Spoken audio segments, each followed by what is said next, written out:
Kami kadang-kadang tak boleh buka lah rahsia kabinet. Perdana Menteri kita ni selalu kami tegur banyak sangat beri bantuan kepada negeri SG4. Tapi Perdana Menteri ni dia tak kisah. Orang maki dia, orang kata kat dia, dia pergi walaupun lepas 1 jam dia bersalam, datang mesyuarat, baik esok maki pula. Dia ulang pergi macam tu lah. Apalah punya baik sampai macam ni. Kami yang rasa gelisah. Kadang-kadang saya kata kepada PMX, tolong hentam sikit MB tu. Dia kata, ha. Sekali lagi dia berucap tak hentam pun. Bahkan dia umum pula projek baru. Artinya, Perdana Menteri kita Perdana Menteri yang mengikut saluran demokrasi, mengikut peruntukan-peruntukan yang di bawah perlembagaan untuk kerajaan-kerajaan negeri tanpa diskriminasi. Tak ada diskriminasi ini. Jadi hadirin sekalian, kalau kita rasa nak ubah Perdana Menteri, nak ubah atau tidak, sekurang-kurang tunggu sehingga pilihan raya akan datang.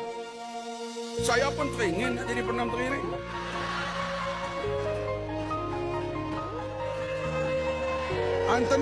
Anthony Lo payah sikit. Tapi aku ada harapan. Tetapi daripada harapan kita mungkin hancur berkecai, lebih baiklah kita sokong terus Datuk Seri Anwar Ibrahim.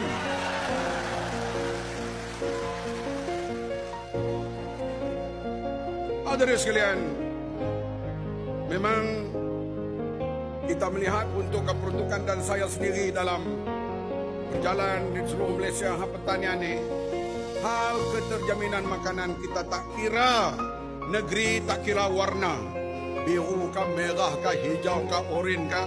Yang rajin kita sokong, yang pemalas oren pun aku tak sokong. Ini sikap kita untuk menjamin keterjaminan makanan pada masa akan datang. Cuma kerajaan kita berterus terang, tiap-tiap minggu Majlis Tindakan Ekonomi memberi maklumat-maklumat kepada kita. Ini Tengku Zafrul pada sini, dulu dia banyaklah beri taklimat kepada kita. Dan kita memahami keadaan keuangan, keadaan semua, dan berlakulah kita lihat terus terang kita kepada rakyat setiap minggu. Sama ada minyak nak naik ke, nak turun ke, minggu ni naik, minggu depan turun, semua reveal kepada rakyat. Artinya kita tidak menyembunyikan sesuatu. Bila kita mengatakan beras kita cukup, insyaAllah hingga akhir tahun. Bukan tahun depan beras tak ada. Artinya stok yang ada ini hingga hujung tahun cukup. Rakyat jangan bimbang. Oleh itu, bila berlaku pilihan raya di Johor nanti, insyaAllah isu makanan terjamin, insyaAllah.